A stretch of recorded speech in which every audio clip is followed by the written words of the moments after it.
Tonight's dinner is going to be chili, so I'm starting off with a pound of ground beef. So my pot is on.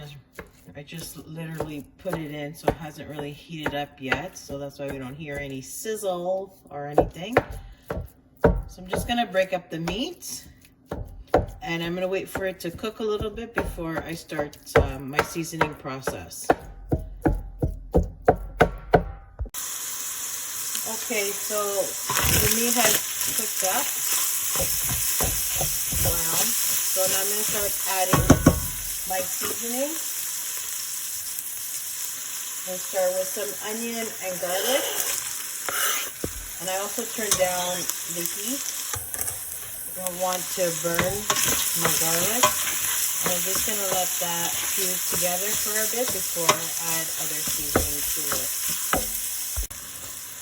To this, I'm going to add in half a tomato that I need to use up. I'm going to hit it with some salt.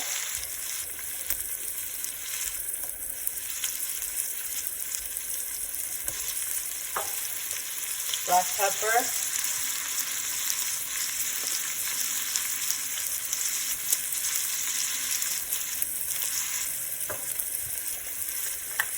And paprika. Mix that all around.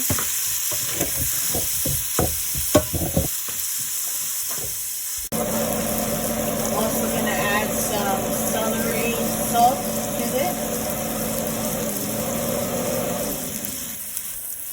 I don't know why my pan is still on. Some celery salt.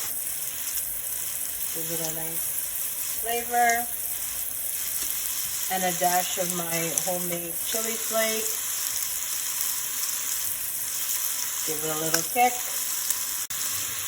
Okay, I also like to add some cumin in there. There we go. Mix it up.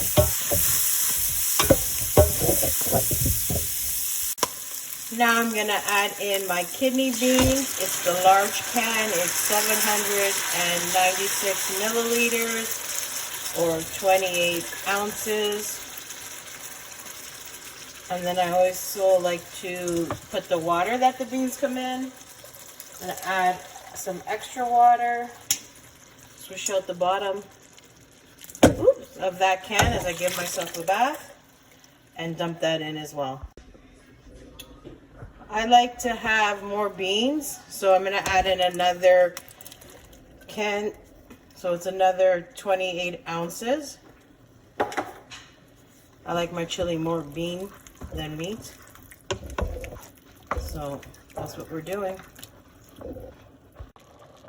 So this is what the chili's looking like so far.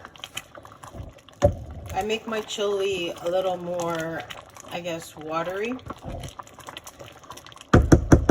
Because Sal likes to eat it with rice. You see the pot of rice over there for him? So he needs enough gravy to go with it. To my chili, I'm going to be adding these 2 packets that I took from Wendy's. You ever have Wendy's chili and they give you the seasoning packets? Well, I always ask for extra and I always take it home. So I added that in. Plus I'm going to add in this hot sauce. Actually it's from KFC. KFC Kentucky hot sauce. So I always ask for sauces and stuff like that in these packages whenever I go to a fast food restaurant. And if I don't use, I take it home or I always get extra. And I'm just going to mix that around. I had turned up my heat so it would come back up for a boil, but now I'm going to turn it down and let it simmer and let the rice continue to steam. My chili is ready. Can't wait to dig in. But first, I need to add a dollop of sour cream and some grated cheese. And I like to eat my chili with some tortilla chips. From my family to yours, Enjoy.